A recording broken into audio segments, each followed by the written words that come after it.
Pleasure to be back with all of you. I was here in March and had the pleasure of speaking to many of you then. But as Christian alluded to, I come bearing gifts this time in the form of local data to bear on the work that you all are doing.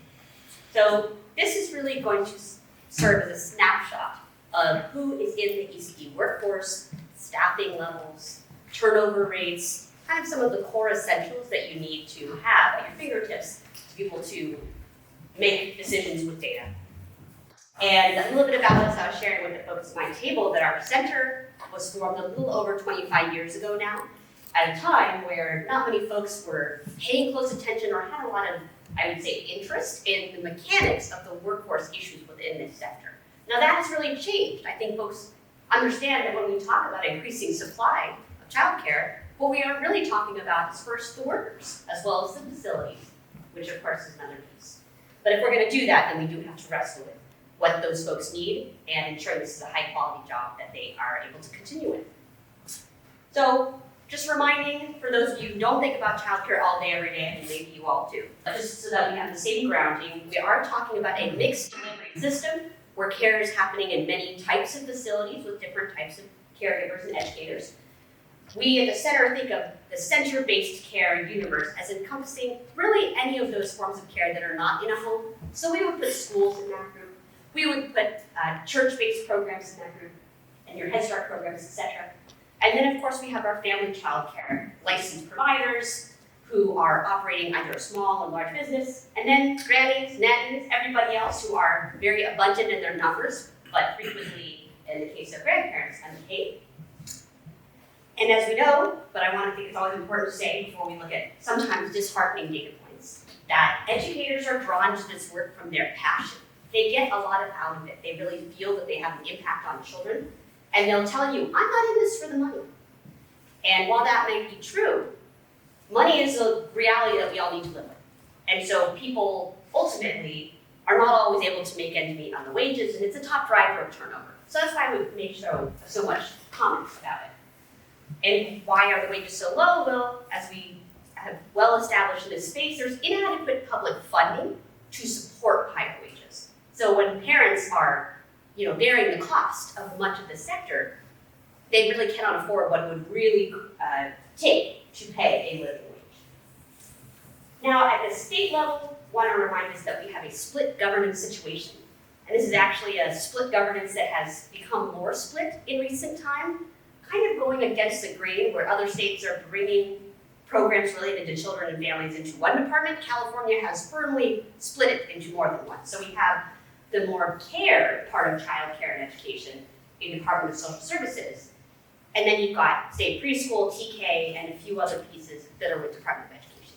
So this means there's no one entity or body that thinks about this ecosystem as a whole. Everybody is very preoccupied with compliance, meeting basic kind of deliverables within their vertical, right? And that undermines a cohesive progress towards, expanding supply, improving quality, all these things that we care about. Then again, not to say that it can't be done this way, but it certainly undermines, I would say, that adherence. So these slides I'm going to be sharing now are on our data that were collected this spring. This is a link, I know you can't click on it where you are now, but perhaps later. I want to give you a little bit of background on this study. So this is, as I mentioned, a snapshot. And we last gathered statewide, really robust data in 2020. So off the top of your head, you can probably imagine a lot has happened since then. People have come and gone.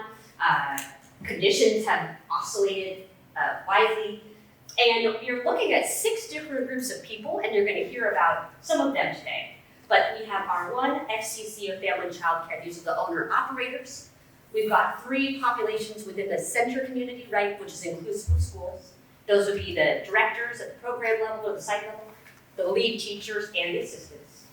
And then in the transitional kindergarten space, the burgeoning portion of the early care education sector, we had both lead teachers and their assistants or paraprofessionals. And those data, unfortunately, we only have at the state or regional level, so I won't be giving you as much on that topic today. But we are excited to be learning more about them and how they fit in this ecosystem.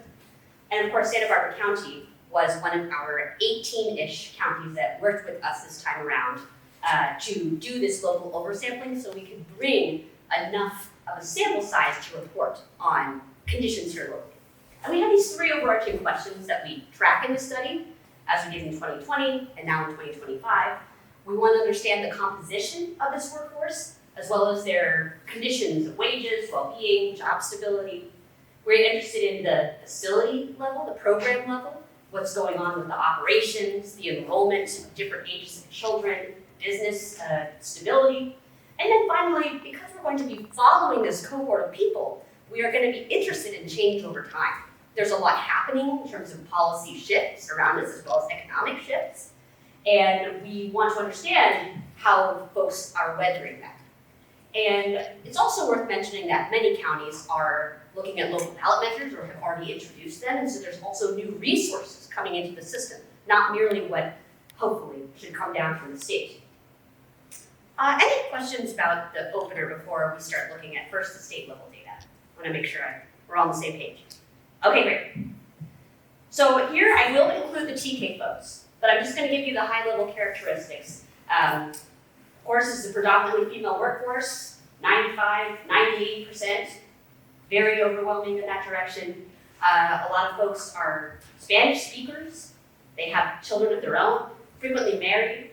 And I will point out that the family child care group, they are particularly likely to be a little bit older and married, and as you'll see coming up, homeowners, despite the fact that they have a pretty tough business model. It really, you'll see those folks are overrepresented. And in terms of race and ethnicity, we have a really strong cohort of Latina educators in this sector, with the exception of TK teachers, who, like elementary school teachers, tend to be white more frequently than their peers. So the TK teachers look a bit more like elementary school teachers who historically have had a lot of white membership in their group. Educational attainment by these different jobs. I want to start by saying that there are vastly different rules, requirements, incentives, etc. for different sectors within early care and education. But nonetheless, we actually find that people often have more than what is required to be in their respective space. So there's no financial incentive, for example, for a family child care provider to have a bachelor's degree. She will not be able to charge local parents more to be commensurate with her experience and her degree. And yet, a lot of people have them, right? So I think it's important to recognize that we do have a lot of different training as well as practical common job experience, but we can see that in cases where that is a requirement, such as the TK teacher population, of course, everybody is going to have a TA. But in terms of the experience, the other side of the kind of preparation coin, the family child care providers, like I said, have often been doing this the longest. And the TK paraprofessionals, right, those aides, they often are similar to center assistant teachers. So they have similar levels of experience, characteristics. So even though they've come through maybe an alternative pathway into working with 4-year-olds as they are now, they are from the same background. So that's an interesting piece. Now, country of birth. When we ask this question in our survey, we are very careful to say we are not asking about their status. We just want to be able to report on the role that immigrants play in this workforce, because we know it's a big one, especially here in California. So we define that, a fifth to a quarter of folks, with the exception of TK teachers, right, were born outside the United States. And then with family child care, it's almost half and half. So they really are essential to the fabric of this workforce. And as we know, this past year has seen dramatic escalation in fear tactics, enforcement, and even there have been some instances of this playing out directly in and around childcare settings. Not in great numbers. You may have seen in the news just a couple weeks ago in Chicago, there was a teacher starting out her job for the day, and ICE followed her into the building and arrested her in front of children. They actually went into different rooms to find her and took her away in full view of young children, right? This is something we could not envision happening a couple of years ago, but as many of you know, if you're close to child care programs, it has been on the minds of the folks working with young children, whether it's because of themselves, loved ones, or the children in their care, needing to be prepared for a scenario like this. But I think this also reminds us how personal the experience can be for early educators who may themselves have connection or community, or even live in a mixed status household. But like I said, this data does not speak to that. We're very careful not to collect sensitive things like that. Job plans in 3 years, and then we'll wrap up the state data and move to the local. But I wanted to make sure to include some of this TK information for you. So we asked the same question back in 2020, and we tend to find that many people want to continue this work. Whether they do is a whole separate issue.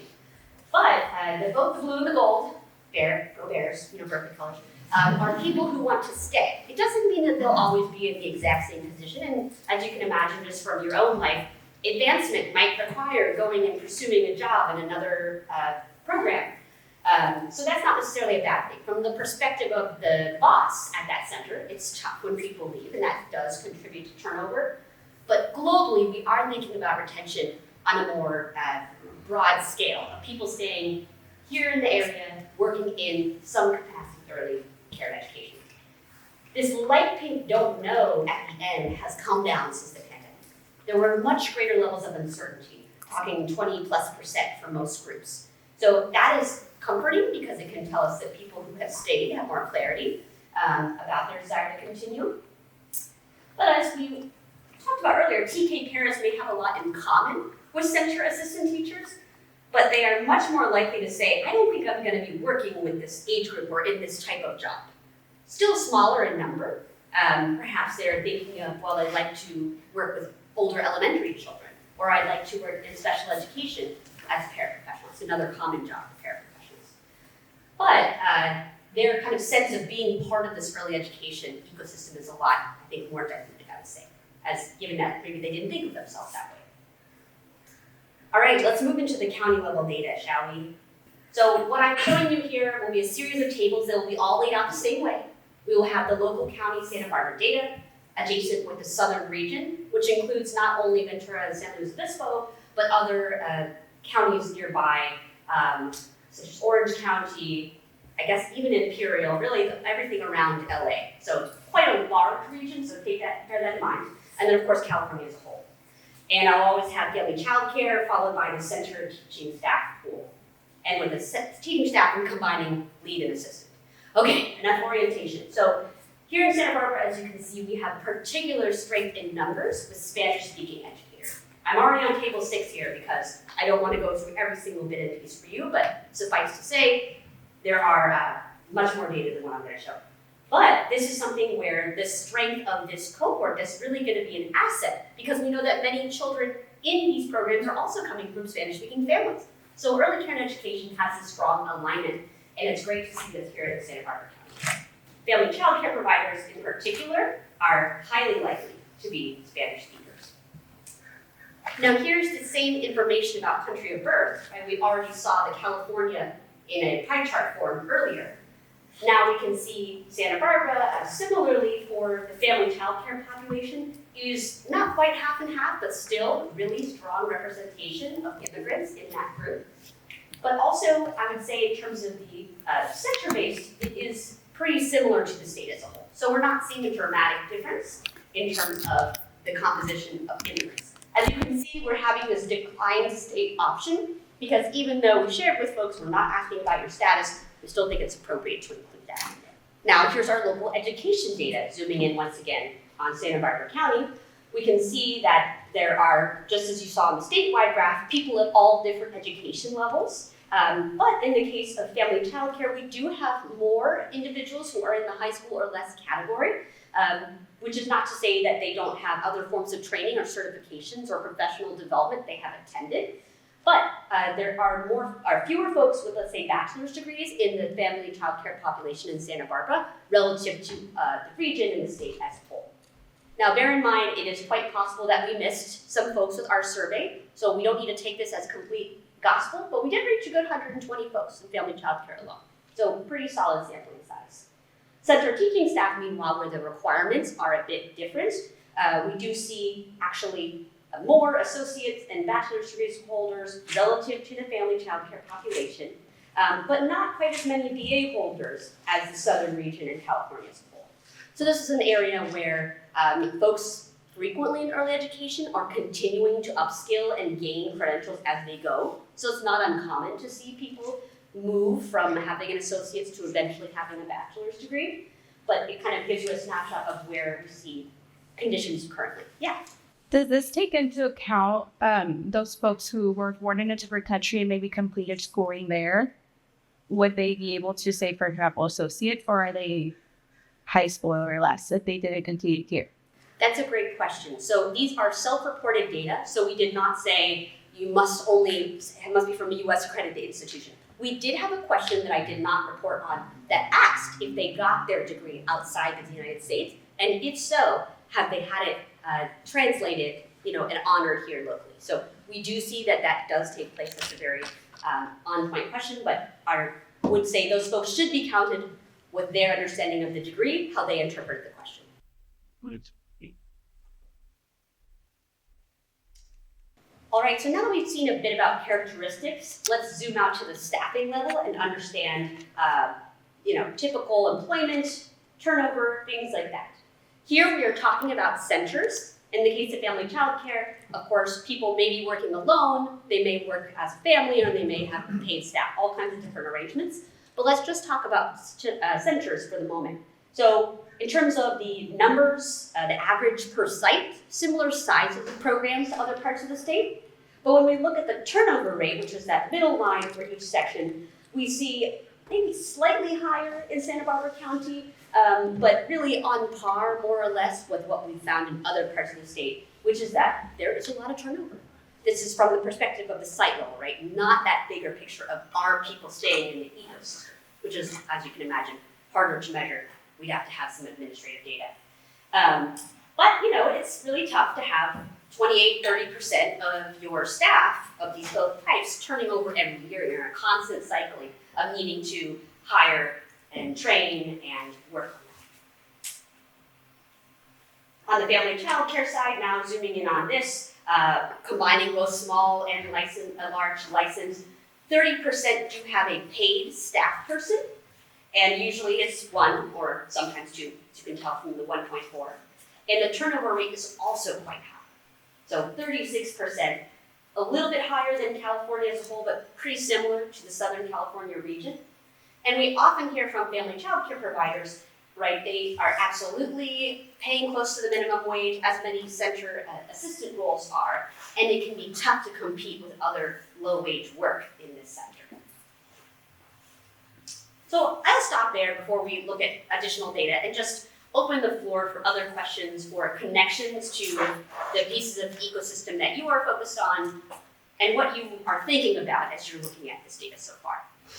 Do you know if the state goal is gentrification by incorporating 0 to 5, or are they actually planning to aim to employ all of our immigrants that are in these sections and are women-owned businesses? That's an interesting question. I would say in sectors where there are a lot of immigrants working in the area, they are very much taken for granted. So there's a little bit of we know that we need those folks, and California does have relatively protective policies for immigrant workers. But I guess I'm not sure in terms of do they have a stated goal for what they hope will take place with immigrant workforce. I think there's an understanding that not just childcare, but many other care-centric roles have a really reliance on immigrants to help to fill their ranks. But I think the way that we like to think about it is that this is a real strength, knowing that many of the children in the same communities also come from families with immigrants. So having an early educator who shares that context and can make a safe, welcoming environment is really a win, especially for these small, within community contexts.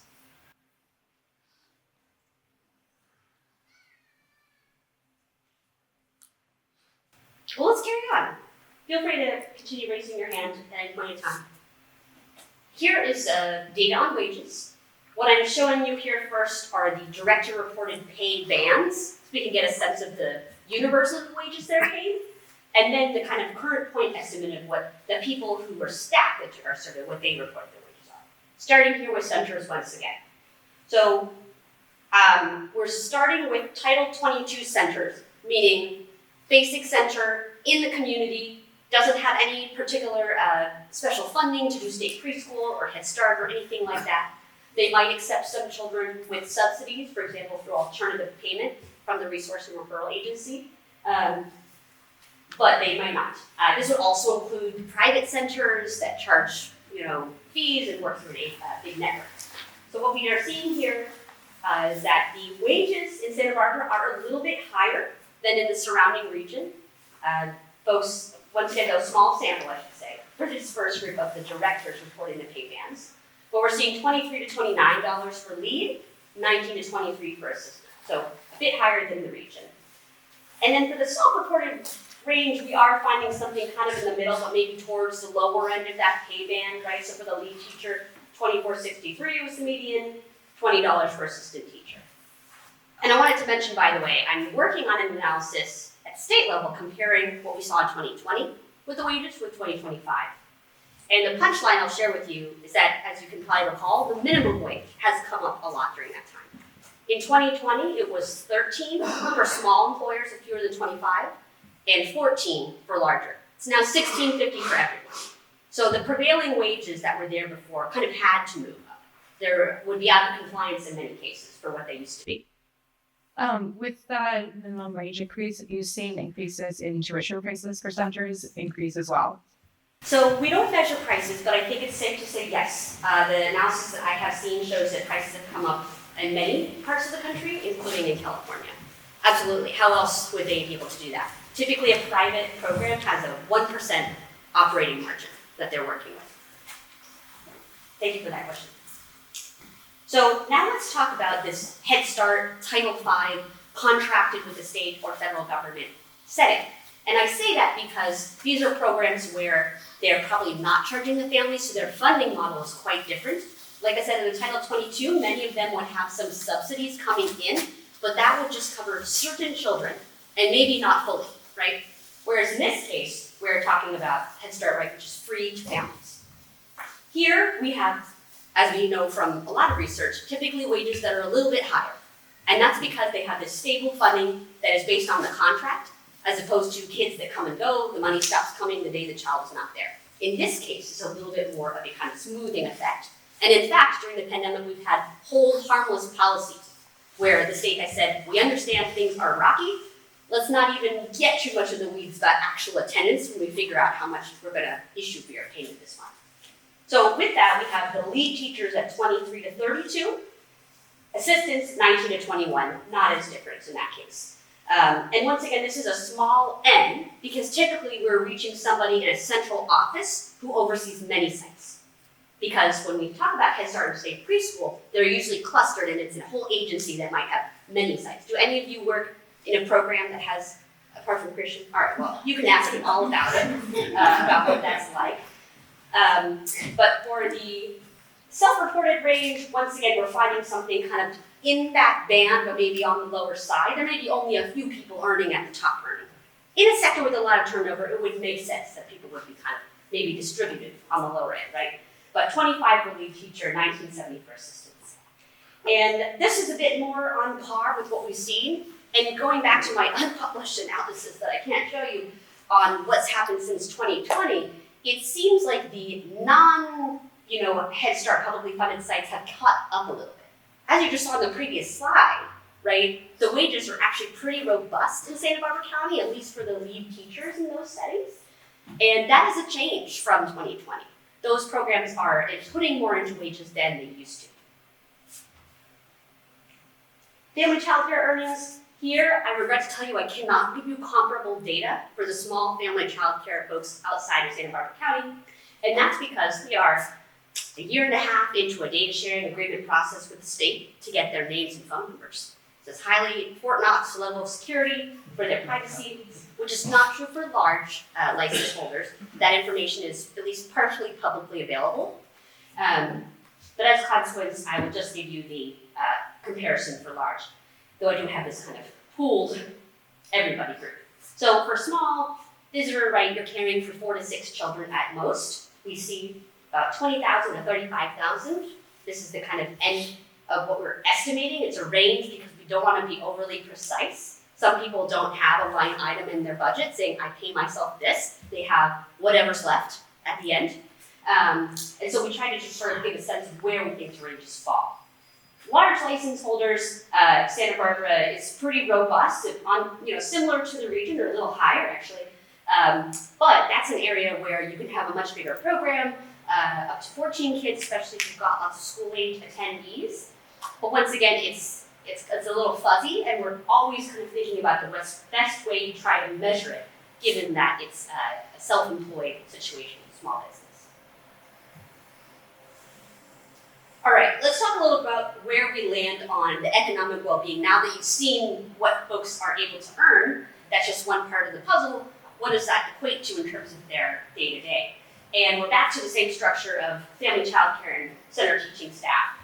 And I'm zooming in on certain points. I said earlier on that family childcare providers are often homeowners, even though California has pretty strong legal protections for renters that want to run a family childcare program.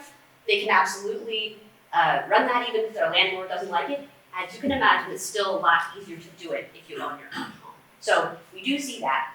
But we have slightly lower home ownership. But I want to draw your attention to one of the top line things that stands out, which is the lower rates of healthcare coverage among family childcare providers. This is pretty startling difference. We often see it within 10 percentage points of how it might look. And once again, it could be that we disproportionately reach some parts of the sector, but this tells us that there is a cohort of folks who don't have access to health insurance in the family childcare population. Typically, of course, they're self-employed, right? If they're going to access it, it's going to be through their spouse or through Medi-Cal. And for somebody who is a single parent, right, that really leaves Medi-Cal because they typically are eligible for it. But that's an area where perhaps, as we know, there's many immigrants, perhaps they're in a mixed status household, perhaps there's some complexity. There could be some interplay between access to the safety net and other characteristics and things that people are experiencing. But what we see in other parts of the country when they're focused on health insurance is really about guidance and navigation support, helping people access benefits that they are eligible for. So making sure that people feel comfortable and plugged in to get access to benefits. Any retirement savings, I mean, do you have an account with $1 in it? Not are you contributing to one right now? So we do see that Santa Barbara is also lower in the family child care group in educators with savings. So we see that family child care providers, you can see that statewide, are low in this. It's come up a little bit since 2020 with the union having a retirement fund, but still an area for improvement. So even though we're seeing decent wages, especially for large family child care provider, the other parts of compensation and well-being financially are not looking so awesome in Santa Barbara for family child care. And so as a consequence, about half are enrolled in public assistance. That could mean SNAP. It often means Medi-Cal for yourself, for a child. TANF or CalWorks is very small compared to other programs, and also compared to 10 years ago. This has been a really declining type of public assistance. Sometimes WIC, if they have a young child. And similar numbers among the center teaching staff in terms of accessing one or more types of benefits. Though, because they work for an employer, we have 93% with health insurance, about on par with other parts of the region in the state. And when people don't have it, that probably means they declined. Maybe they feel they can't afford it, though they may, end up paying anyway. But that's about where we would expect it to be. Any questions about this? Yeah. I'm interested in the enrolled in public assistance numbers. I mean, when we talk about what it would look like to subsidize wages for staff, this would be interesting if there's any way to estimate a dollar value associated with that. So because we already are in some regards, subsidizing that through public assistance. So to talk about that, I don't know if there's any way for you to get a dollar amount to purchase that. That's a great question. So we haven't done that analysis at this level, but we have done it for the state of California, estimated the value of all of those programs, as well as EITC, I didn't mention, another form really of public assistance and wage support. So yes, I don't have that at my fingertips, but I'll look that up before I leave. We do have that for the state of California. And in terms of, I guess, the number of educators' families that would go with that. Okay, I showed you at the end of the statewide data where do people see themselves in 3 years. Now we're looking at the local data and having that comparison. So despite the financial challenges, people love working with young children. This is their passion. So we see very high rates of people hoping and planning to continue. In the case of family childcare, 81%, right? And as I said at the start of the presentation, they will say, oh, I'm not in this for the money. So we see this dichotomy of having struggles with finances, but loving the work, trying to make it, to stay in it. And in the center-based setting, kind of similar rates in terms of continuing in my same job or working in another job, but still ECE. So not 20, 30% of people planning to leave the sector. So when we see turnover, we have to recall that much of that is movement within the space or between different types of jobs working with young children. And it's not always that everybody has left and they now work at, Starbucks or something like that. However, these are intentions. There are still people who aren't able to make good on those intentions. Yeah, you have a question?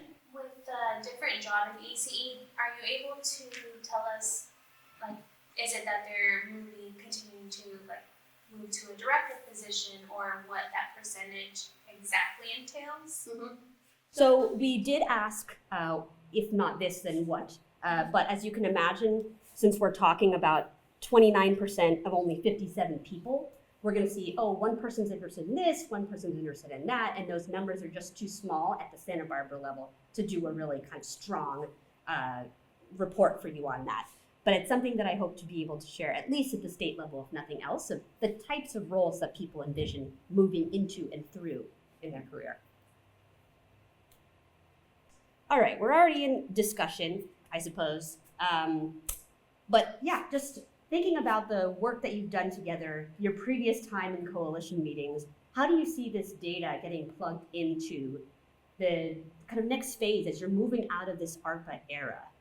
What can we think of in terms of next steps for information gathering even?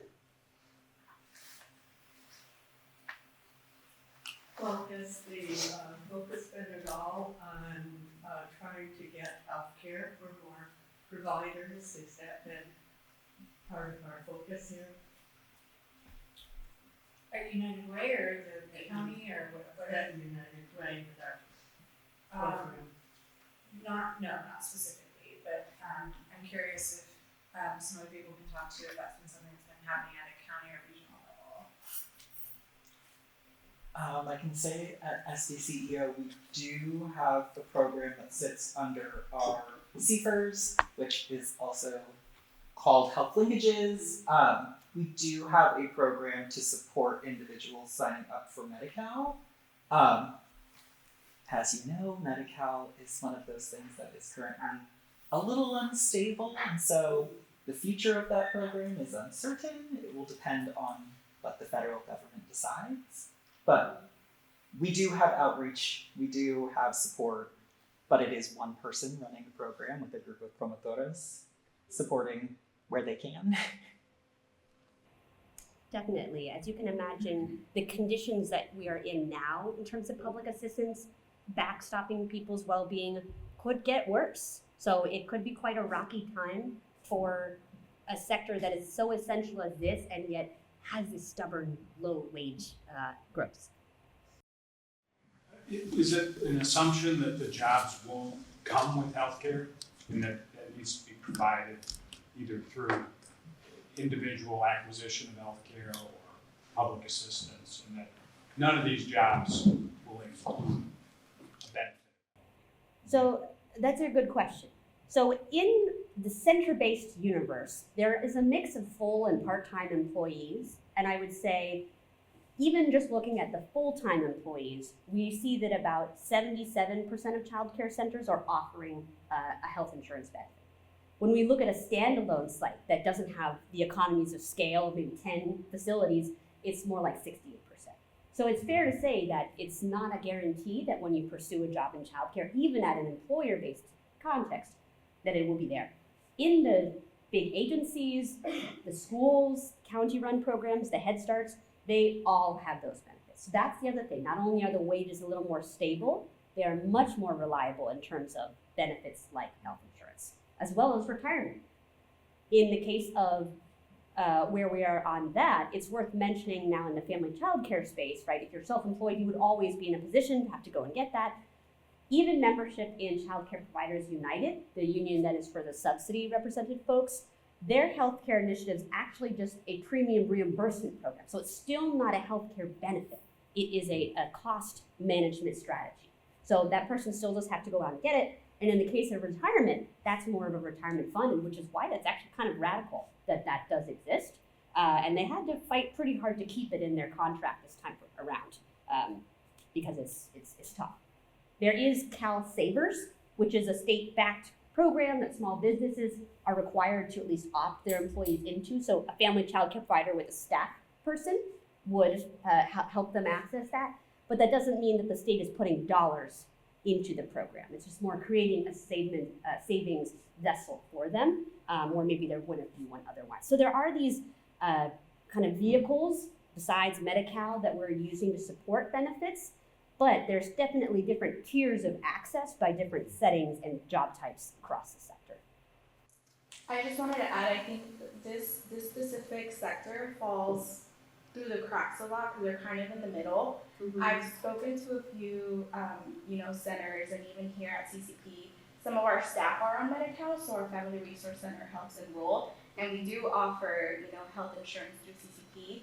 But I heard with another center up in Goleta that staff is not wanting to work more because then they'll make more and they won't qualify for Medi-Cal. And they do offer insurance through their center, however, they have multiple family members, and a lot of times it's like 100% coverage for the employee, and then they have to pay for their children or dependents. And so a lot of times these people choose not to work more or not to grow in the field because then they have to pay more for insurance and they won't qualify for Medi-Cal. So it's kind of like, very tricky. Yeah, thank you for raising that. Many of you, I'll get to in a moment, are focusing on the benefits cliff, which is really a series of cliffs because each benefit has a different set of criteria and cutoff. So I was just at a conference last week that had this chart that kind of illustrating the net value based on your income. And when you are at kind of the initial drop off for, I think SNAP is the first one, or sorry, SNAP is the last one that you would lose. I think EITC starts dropping and going to zero because it's a staggered tax credit. Your well-being kind of dips and doesn't really recover to being net neutral until you've almost tripled your base pay. So there's this ugly transitional zone as you start to lose benefits where your marginal dollars are not really making up the difference. So it's a very rational thing to do if you see that you have a big loss coming, such as Medi-Cal, that you might work really hard to stay below it. However, it does seem that being truly at the benefits cliff, I'm not confident how many people are aware of where they are relative to that cliff. So it could be that this educator knows exactly where she is, and if she earns a single dollar more, maybe, maybe not. Sometimes we see there are, once again, navigation programs to help people get a sense of where they are relative to these different benefit losses that they could happen, so that it's not so much of a looming, I don't know what will happen to my wages if I take this promotion. Is there a plan to track the success of the students in the FCC versus the center? Let's see. Because your diversity is less in your TK, and your education is higher, your pay is higher. Yeah. But your ratio of students, I would assume, would be less as well. You have one educator to 20 versus 1 to 4. That's a great question. So in TK, they now have to have 1 to 10. Is that right, Christian? Yes. You're closest to the problem. And it was 1 to 12 originally with that paraprofessional, right? So that is something that is newer, which is why this group of TK paras is kind of a new piece in the puzzle that we need them there to make that real. However, your questions about what does a different quality or things look like in these programs is really worthy one because it changes every day. There is no state curriculum or approach to what TK looks like, and districts are just hustling to get it stood up, right? They have to deliver it. Every single district has to have it for every 4-year-old that wants it. Whether or not it's in every school is another question, But I think the incentives that everybody is facing is I will be fined if I don't have the right ratio and deliver X, Y, and Z. Not I will be fined if the quality isn't good. So that will come, and people are working on it. TK teachers are learning a lot from each other. They're leaning a lot on the central office and kind of the key focal people that are central that can help them with their learning, because the principals, I would say, are not so helpful. They don't know a whole lot about 4-year-olds. We ask TK teachers, what kind of feedback do you get when your principal comes into the room? And half the time it is, the kids are so cute, you must have the best job. Love it, keep it up. Not really instructional pedagogical leadership per se, but it is, good to know someone is rooting for you. But to answer your question fully though, no, there is not a kind of wholesale political will or resources to track outcomes of different backgrounds. I would say the state probably doesn't want to know if TK is better or worse or different, but at the end of the day, it is worth knowing. So is there a way to gain knowledge from those businesses who have been in business 25 plus years and add that to the school system instead of reinventing the wheel? What a great idea. And actually, I would say, from the central office perspective, there was a grant to support mixed delivery coordination and some learning, but it was kind of small. And it was really, I think the success of it hinges on whether the LEAs care to come to the table and listen. So if they don't think they have anything to learn, and they're like, I have kindergarten, I will adapt that. And over time, they're iterating towards something that's not just kindergarten 1.0. But if the leadership isn't on it, or they don't have folks within their ranks that are invested in that, then they're unlikely to lean on the expertise of preschool programs, Montessori's, all these folks who, like you said, have 25 years of doing the good stuff. And so are we tending towards a more male-dominated education system by pulling from the women-owned, diverse business owners of the 0 to 5? Are we just pulling it into the state and making it a male-run system? And right now, our males are failing as they exit our public school system. Less and less are it seems like the women are beating out the men in ability to perform in college testing, and we're no longer teaching to the male in a way where they can succeed. They're dropping out, and colleges are adjusting scores to keep the male population entering college. I would say that's definitely not my area in terms of especially learning trajectories for the students. I really do focus on the teachers and their preparation. I think it's safe to say that the elementary teacher pool is still overwhelmingly female. There are some more men, and there is data to show that young boys benefit from having a male teacher, especially in those early years. If they're kids of color, having a male teacher of color, a unicorn, is great for those things. And there are examples of pipeline programs that are really trying to invite men into the early care and education field, but it is an uphill battle. There's not a lot of folks lined up for that, so it really does take a lot of care and intention to build out a pipeline like that. Our principals are largely amazing. We are uninterested in the TK program. That's true. Administrators, yes, do skew male. Yeah. I know we had talked at the last presentation a little bit about data in the space where we work a lot is in capacity. Yeah. Making sure that we have stages for as many thousands of children who need them here. And I wonder if you had any additional insights, and may not necessarily did directly, but when you talk to family childcare providers, it sounds like high turnover rates. As someone who has some childcare provider here now, and she had to adjust the amount of students she was able to accept because of high turnover, afraid of the ability to rely on these students.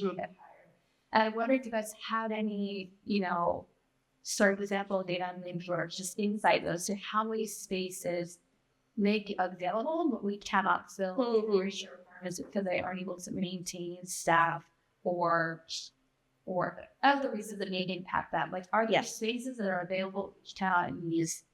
I'm sure that it's a yes, but over here. Yeah. Well, I'm glad you said that because I forgot I have 2 more slides. So we are very interested in this question of license capacity is just like, there's a sign somewhere in this room that says how many bodies are allowed in here, right? That's what license capacity is. The actual service within a program depends on the number of adults and it depends on the ages of the kids. So as 4-year-olds move to TK, you can have basically the same number of 3-year-olds as you had 4-year-olds in the standard program. But once you start to go younger than that, your numbers you can serve drops. So infant toddler spaces that are being added are very positive because if you just pivot in a classroom, the number of kids served does go down when you go from preschool to infant toddler. But we are interested in how programs are changing enrollments year over year. And so we asked them, this is spring 2025, right? Relative to the previous year, the FCC providers and the center directors, what's been changing? And most everybody is seeing things change, right? Only 29% of FCC said no real changes this year in my operations. Some are serving more 4-year-olds, especially the center directors. And I will say with our bigger statewide sample, we are seeing those Head Start Title V state preschools, they are further ahead in substituting in the 3-year-olds. Also, they have kind of support and encouragement to do so from the state. State preschool says, bring in the 2.5-year-olds, go for it. And there are some, though, that are actually saying, I have fewer 3s, but mostly the biggest change is fewer 4s, right? Kids going to TK or leaving the program earlier, so to start over with a younger child. Aftercare is an area where FCC providers have long had long hours, but maybe they're leaning into that. And I can say, actually, going back to the recession, the main change we saw in enrollments was more school-age kids in the evenings. That's how the programs who stayed, what they did is substituted towards that group because then they can have more kids at a time, even if they charge less for those kids. And more infant toddlers, some. For the centers, unless they are licensed to do that, it actually takes a lot to start serving infants and toddlers. So I imagine in your capacity building, you run into that, right? And we're hearing stories of people waiting a whole year for their new room to get okayed by the state. So it's one thing to find the resources for the spaces and then to actually get all the way through to the end of the tunnel, which is unfortunate. And another data point that I wanted to bring about the economic realities of how providers give leniency, but also have issues with the fees that they collect. So these are usually kind of small numbers, but you can see in cumulative sense how they give a picture of the ways in which providers also take little hits for the families, right? They're compromising their own well-being. So people sometimes will waive a fee or reduce a fee if the parent just can't pay and they've tried to collect. They let them pay them late. In some cases, sometimes they just give up, and then sometimes that's on the path to removing the child from the program. But sometimes they feel like, it's only 2 months left in the year. I'll just let them stay, you know? But also we do have, in some cases, programs that are waiting on their payment from the state or from alternative payment. It does happen. And there were more issues with this during the pandemic.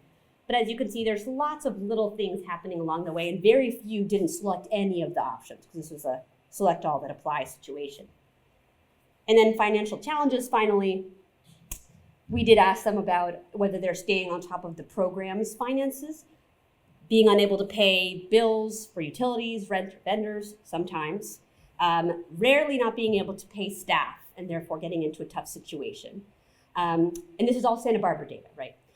But yes, raising prices to keep up with costs. Someone asked that earlier, right? This is just in this year. Maybe they have been raising prices, but we see that fully half of the centers, really, of course, the tuition charging ones, are raising their prices. So that's probably most of them. And then what sometimes happens with family childcare is they don't have anything left at the end of the month. Maybe not all the time, maybe just once or twice, but a third of them experienced that in the previous year. There was a time where they couldn't really pay themselves.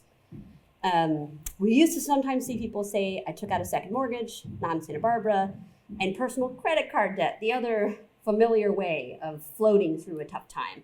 We definitely see that with the family childcare providers as well. All right, that was, I think, the last of my slides. So taken together, clearly we have a theme around the economic well-being, access to benefits, really ensuring that navigation programs weather this time and know that there may be increased demand with all of the rocky things happening with our social safety net.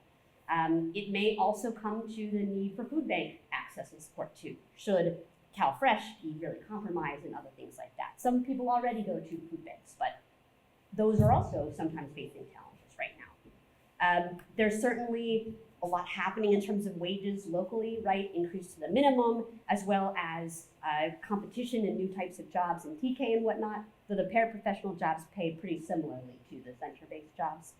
And also, so sort of these questions about the business model, the stability of it, and whether folks are weathering shifts to the market.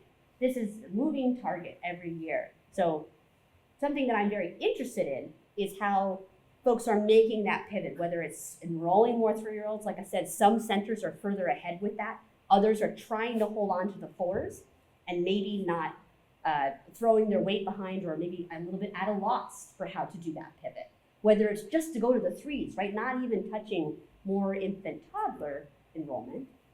But as we also talked about, if let's say we're gonna go big on infant toddler, that will mean a reduction in the number of spaces. And that doesn't mean you've done anything terribly wrong. It's just the mechanics of how folks run a childcare program. You cannot have as many of them at a time. And therefore you will need to invest in adding more spaces to keep the capacity where you would like it to be. In terms of workforce compensation and how it's affecting the high rate of turnover, I was wondering if we have data that shows that increase of the cost of living in Santa Barbara and its relation to compensation for workforce. Good question. I haven't looked at local data on cost of living, but that's definitely a worthy question. And I think it's fair to say, as I was alluding to for my statewide analysis, the wage growth that we have seen is not so different than just minimum wage growth. So it had to grow to keep up. It doesn't mean it's keeping up with cost of living. And in fact, for some jobs, it looks like perhaps the minimum wage technically grew a little faster than there used to be like a $3 gap. Now there's a $2.50 gap between what the base wage in the sector is relative to the minimum. And the other thing is that those private paying programs, their wages have come up faster, at least statewide, than the Head Start, et cetera wages. But those were already higher, the Head Start and state preschool type wages, so a little bit of a narrowing. So cost of living, another dimension, but I don't have that in front of me yet. It'd be interesting to see like how that gap was increasing our time. So we could things less for what support the sector needs future if it was to. Well, I can tell you that the living wage for an adult with a single child in California is like $40-something an hour. So a single adult, you could be getting closer to it with wages that are at 30, but we're not going to be there. And I imagine Santa Barbara's probably a little higher, maybe closer to 50, but I don't have it in front of me, the living wage for an adult with a child. But you can see how we saw many folks have a young child. They're not going to be earning a living wage with that. But that's a pretty high bar, unfortunately. Going back to the retention topic for teachers, and I think in one of the slides that showed that TK teachers and SCC providers were the most likely to stay in that role. I'm assuming TK is because it's higher pay. I don't know what other qualitative data you might have gotten to try to figure out what some other than pay, that might be other factors that are causing that high turnover. So that, because pay is one thing to address, but if there's other factors as well, how we might clean that information. That's a great point. It absolutely is more than just pay. It is usually the top reason that people say when you ask, why did your last coworker leave? What was the reason? That will come in first. But usually it's a select multiple, can do with supportive supervision and feeling respected in your job, having access to opportunities, right? The number one thing that's challenging about the work is really the essence of it, the challenging behaviors from children, parents who really test you. You know, those things are baked in and not everybody is cut out for it. But when you have a supportive supervisor, you have access to training to make you feel better equipped to handle challenging behaviors, or you support children that are experiencing trauma, or children who are dual language learners and wanting to, beef up your expertise in working with them. All of those make people feel more confident and resilient in the work that they're doing. I also had heard from some teachers the schedule of the day. I know for childcare centers, usually it can be from like 7:30 to 5, and in TK it can vary from like 8 to 2:30. So as well, seeing those kind of that impact and that shift as well, taking that advice is also something to consider, as some of the educators also have like some of the day-to-day, right? Like taking their kids to other locations. So that's something that I heard as well. That was something of interest to some teachers of why they wanted to kind of shift out of like our job. Definitely. And before I go to your question, one other thing we kind of danced around but not mentioned is that TK teachers in public schools are going to be part of a union. And so they have different types of job protections too. So maybe a little more confidence about the stability of their employment. Family child care providers being part of a union that bargains on rates is a very different situation. And for the preschool teacher, child care workers and centers, it's very few that have that. There are select situations where they have support of a union, but that means there's not someone who they know is working to increase their wages or trying to win better health benefits or something like that, which might give somebody more confidence.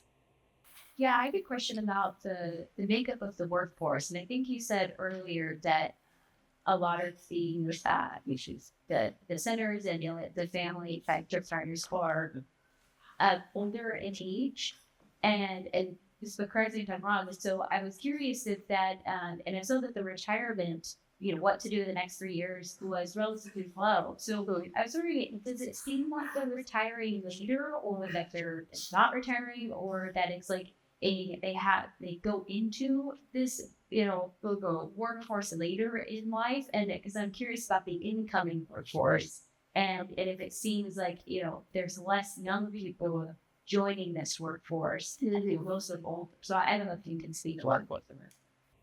Sure. So I would say the center-based workforce is younger. So there's a lot of people, especially in the assistants, who are very earlier in their career. And honestly, they might still be thinking, I actually am going to go back to school. So this could be a stop along the way for them. There's lots of different trajectories. Family childcare, often they have worked in other contexts with children before they open up their program, whether it was as being a community caregiver or working in a center. But then, so they may start that. They're not going to be 22 most of the time when they start a family child care program.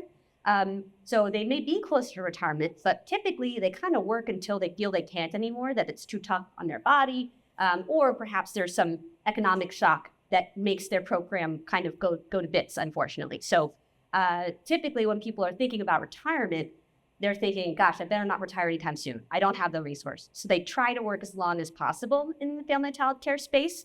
But as you may know, this art of family child care has been in decline for the past 10 plus years, not just in California, but nationally. And that does speak to fewer people going into it. So that helps push the age up, because people who stay are those diehards who've been doing it.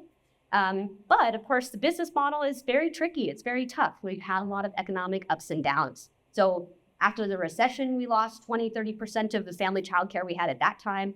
During COVID, we lost another 20%, and it's been dipping. So this all together shows that this is a sector where it's tough going at, and if we want to retain it, because it's an essential part of our mixed delivery ecosystem, that's why there are a lot of folks who think a lot about the specific supports for that group to make it more viable, help them wear all the hats, do the back office thing, any number of FCC-specific interventions. You just, as I was thinking, or as you were talking, you said that it's on the decline, but there's also, I'm wondering if the ability to work from home and work from remote has impacted the fact that parents, maybe they think, and maybe there's a trend of parents taking care of the kids at home while they're working at home too. Mm-hmm. And so maybe if that puts it like, I don't know, because I have a friend who did that. She was like, I'm just working remote for the first 2 years that my kids, since they've been born, and that I've been able to do it, and, or maybe here, I'm not 100% sure, but like for the first year, right? And she's like, it's not that big a deal. Like, he said, I'm like, okay.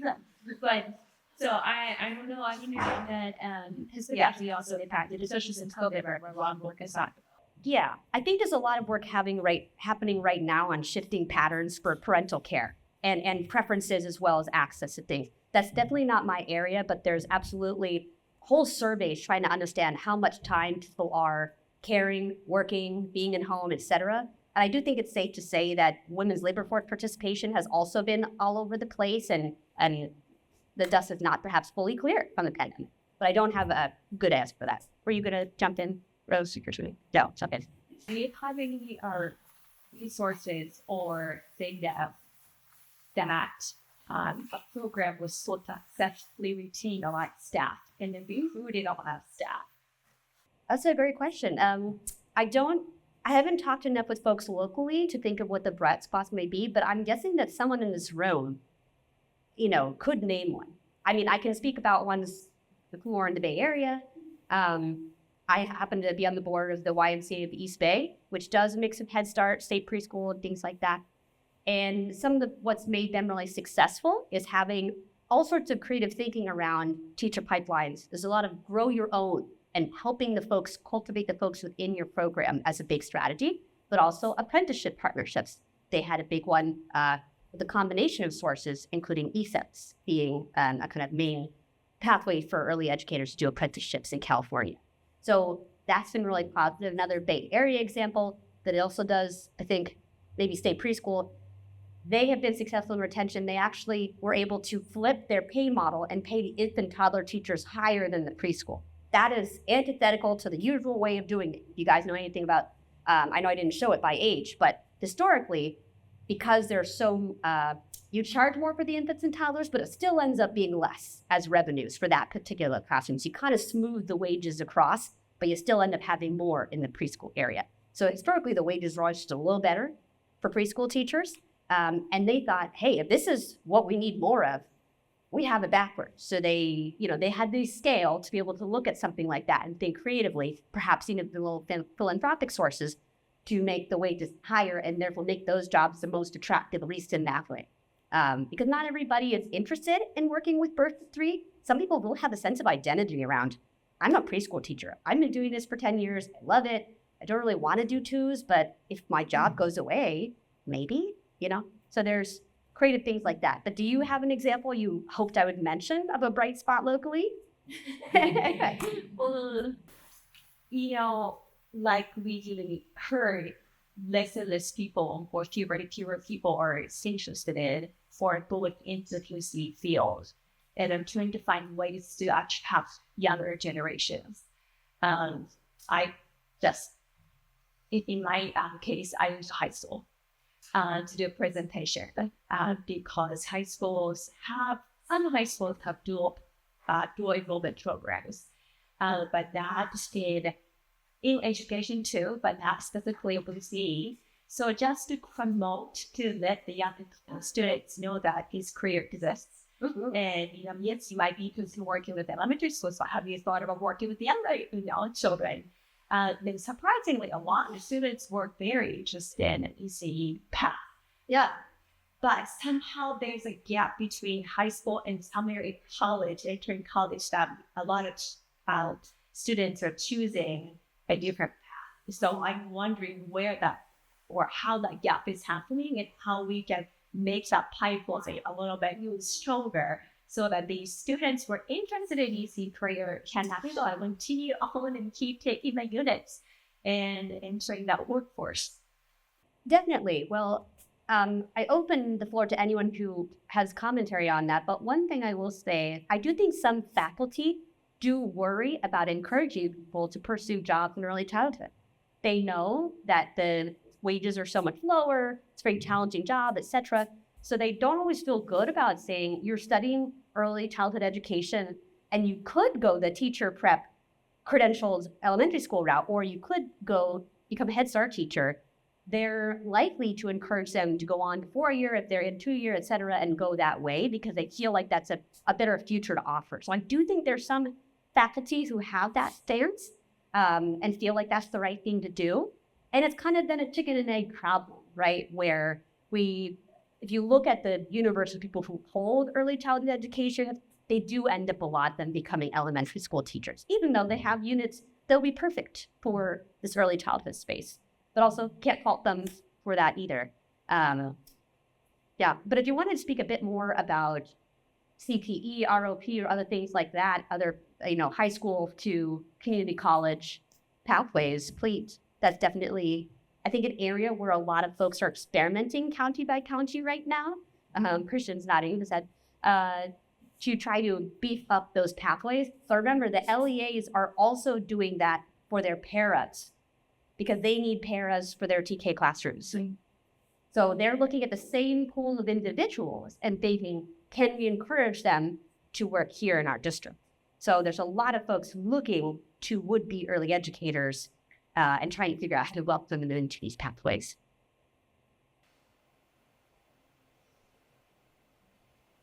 I think to speak to that, if you're interested in working with kids, and then you're pursuing a college degree, you find that there's other ways to interact with kids and get paid higher, like your speech therapist. And so I think that the pay is the driving factor of why we don't have college educated people pursuing the 0 to 5. I also wanted to add myself, I used to be an elementary teacher, but I participated in Teach for America for 2 years, where I was able to get my teaching credential. And but I have always kind of wondered if there could be something created similar for ECE, where it's a intensive program that is designed with still receiving all that. The classes are essential, but maybe that would also help some of those students that are maybe just from high school. Like, I could do this year program and then I could get a teaching certificate or a certain set of months, because I've also found with some of our staff that are currently attending community college that those semester, understanding the benefit of it, but also how can we support and make different forms or pathways to get those educators. Just an idea too. Yeah, just speaking to that, historically in this county, that has happened in the past. There have been accelerated cohorts that existed, they were funded through First Five at the time. Currently, in order to make that happen, we would need a community college that was willing to build that fast track model, have the staff, but then we would also have to guarantee a certain number of students.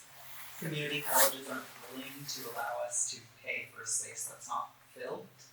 So there becomes complexities where we would need programs to be able to allow their staff to attend during a time that's predetermined, that may be out of our control. And then they need to see it through, because if they don't guarantee that cohort number, it's not really worth it for them. But it has existed, and it's something we could talk about, because I know we have at least one community college who probably would make that happen for us. Definitely. So there's a couple of things I'll lift up. That first, right, the community college needs to have enough scale to say, yes, we have a faculty member who's going to do this, right? And they need to have the volume of students to go with it, and kind of the sense of the timeline that they can follow through on that. Then the other part of an apprenticeship model will be the employer, where they're going and doing their ongoing in kind of situ work. That employer needs to be fully, on board with this concept and very supportive, because it takes a lot to be multitasking and being a participant in that program or being enrolled in a degree. You have to have a boss who gets it, right? Who's motivated and on board. So some of those bright spot programs that I lifted up that are thinking about cultivating the people, there's a type of employer who would say yes to an opportunity like that. But not every ECE employer would. Some of them might say, sounds like you'd be kind of distracted, or sounds really complicated because it asks something of me. So it's not a guarantee that the employer is going to be on board or ready. And then in terms of the registered apprenticeships part of the universe, there are even more requirements from the feds about what the apprenticeship needs to deliver to get that funding, right? And one is a certain level of wage in the job that they get at the end. So another chicken and egg problem, where probably they need to have that same employer have a job that pays the right thing, that they can have that person take on when they complete the program. So all of those things have to line up. So it takes quite a lot of coordination, but still a very worthy goal. And there's a lot of experimentation happening nationally in that space. We do have Santa Barbara Community College, which has the 3 parent-child workshops that are run through the community college. Just to speak to that possibility of employing and Yeah, educating. I guess I can speak to CTE, to apprenticeship models. We do actually have one that's registered currently with SCCEO. It has been slow growing. We purposefully incubated it within our own state preschools to kind of work out all of the chaos within our program before we brought in other partners, because it wouldn't be fair to other people to be learning alongside us. That program, when it first started, was kind of half run through our CTE department and half handled through our ECE. It's now 100% in our CTE department, and they have plans to expand it and change within the next year or so. There should be other community partners coming on as places where individuals can have apprentices work while they're attending college. The piece that gets complex is finding an education partner who's willing to serve those students alongside. And currently, our apprenticeship partners with Cerro Coso College. So if individuals don't prefer an online method of learning, it may not be for them. I know that Alan Hancock is currently working on an apprenticeship that will be similar but different. I don't remember. There's 2 tracks alongside it, and they're both within the ECE field, but I don't remember what the specializations are. Make it different, but those students would then have access to an in-person lab school with the unit's in-person experience. So have kind of a more broad range of options, but they're all very North County based. Oh, sure. One thing I wanted to ask of this group is if any of you are plugged, and I don't think I brought this up last time I was here, are plugged into the California Jobs First economic workforce development side. So can you talk a bit about your role or your connection to that? I'm not so much plugged into the jobs first, specifically on the workforce side, but I do lead the economic development program with the city of Touchette. And so through that, just for the economic development, and there's other aspects of that like in trying to recruit employers. And I know there's several different tracks that the state is focused on, and so I think through that, correct me if I'm wrong, they're focused on the space and the aerospace sector, the agtech sector, and I think there was a third one that was relevant to the Central Coast, and so through that, and in Gopina, there's a lot of tech employers, and so it is about workforce, and it's about letting the incoming generation know about these jobs that are local. And so I think, that is similar to the childcare sector, I think. But for jobs first, I don't know of anything that's specific to childcare. Just more so on the trying to amplify the high-paying, livable wage jobs that are here. Yeah. And bring employers here and find space for those employers. I think that's more so where, and having your regional collaborative approach to that, right? So it's not just like one city focus, right? And so there's a lot through Uplift and Reach that comes out for in that sense. It's touched on childcare a little bit, and that's doing the childcare programs in the city of Goleta, but I haven't seen George go black. I have to say, that was a really stellar summary of a lot of it, because it's very confusing there. One thing I'll make clear is that there's California Jobs First, where there's an economic blueprint for the state to try to amplify, especially well-paid, explosive jobs that are going to be great, and ensure that our ecosystem can support them.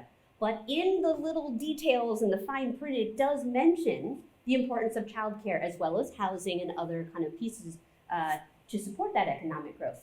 But I bring it up because it's an opportunity, right? And now that we're the California Jobs First, is at the regional level, the Central Coast, of which Santa Barbara is part, is Uplift Central Coast is the name of the organization that has a steering committee, right? So you've probably seen them around. They similarly have put childcare as kind of a background characteristic and are focused on the industries that you mentioned. But once again, it's in there, right? And so that means that more workforce development folks could potentially come to the table and see the value of talking about increasing supply to support these jobs in the local economy that you're trying to uplift. So it's a little bit of like, well, you said childcare was an important characteristic. Now that I have your attention, here, let me talk to you about in order to deliver on that and to have these high road jobs that are, fantastic, make people want to stay here, you're going to need to invest this into this. It's another chicken and egg thing though, because workforce development boards, right, they want to steer individuals towards jobs that are going to pay a living wage. And as we know, childcare is not it. But that doesn't mean they can't be at the table, especially when it comes to capacity building. There's opportunities when you're thinking about development. There's just a bill that passed to make co-location in new builds easier. So making it easier to build a childcare facility or whatnot in a new mixed-use development or whatever that's going up. Those are opportunities. And I think, pulling in those folks who maybe say, oh yeah, we know childcare is a condition, but they're not always engaged or coming to meetings like this, right? And maybe you're the only workforce development person in the room, but you can probably say, actually, yeah, there might be some opportunity there. So if the Uplift Central Coast or California Jobs First makes a vehicle, I'd say go for it, right? To get those folks' attention and say, well, let's talk about childcare and how we're trying to build supply to go along with this plan, this blueprint. So that's my kind of mantle thrown for you guys today. Anything else before I step aside? Well, pleasure to be in a group of all you guys today. Thank you for having me back, and feel free to contact me after this with questions you may have.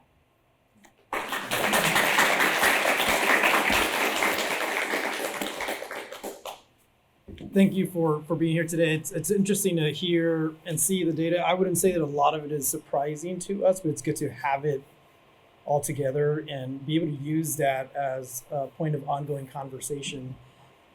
One of the frustrations I have felt the last 2+ years as we've been focused on the ARPA work is the fact that everybody knows some of the issues and needs that we have, but for some reason we can't break through the interest of getting to work together like we do for housing and homelessness prevention and other areas. So when we've talked to politicians, funders, they're like, yes, we understand it. It's a big problem, but is it housing, right? And the reality is that housing and childcare, it's almost 1A and 1B in Santa Barbara County as far as cost and issues and our inability to attract the workforce to come because it's very expensive to live here. And if they do come, they leave very soon after realizing that they can't make ends meet here. So for us, it's twofold. One, in understanding how we could support the sector, and two, looking at how we could continue to work together to address these needs through our independent work at United Way. And for us, it's really looking at the realities that we have a strong focus on education and early childhood. And how students are raised in this first, 5 years has a huge impact on educational success in the future. So for us, it's a great connection and an area that we feel we need to continue to stay engaged in. So we appreciate all you being here today, and we appreciate the partnership we've had. Our goal is to continue with these efforts outside of ARPA with a bit more focus. ARPA had its own restrictions and guidelines, but outside of that, we'll have a bit more flexibility to address some of these needs. Continue to have conversation with funders, with politicians on how we could change rules, change policies to make sure that we can address this, but we need to keep talking and having a stronger voice together so that we can reach that level of interest that other issues have when it comes down to making decisions on funding. Because without funding, there's not much movement. And there is definitely a need for additional workforce, but when the pay is so low, and it's what we hear from a lot of the childcare providers now who are offering incentives to help their staff become more educated, but they realize that they're themselves creating a way for their staff to leave the centers. So that's an issue as well. So overall, a lot of work to be done still in the space. I think this data is going to really help us continue to have that conversation with funders, with politicians, and with each other on how we could improve this sector. There's a lot of good that's happening, right? A lot of people who are being served, but a lot more to be done. So thanks again for being here today. Thank you, Anna, for your great presentation. We love having you here. Thank you, Christian, for allowing us to tap into that resource, and Carpinteria Children's Resource Center as well for allowing us to be here today